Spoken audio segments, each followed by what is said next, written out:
flip it around for 1 second and be honest.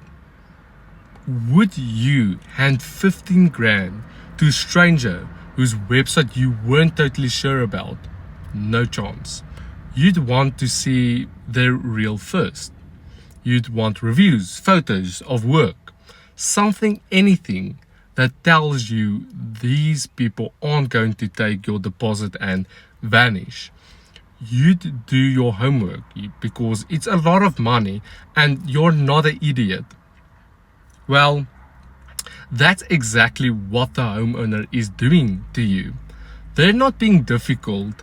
They're not trying to waste your time. They're being completely normal. It's a huge amount of money for them too.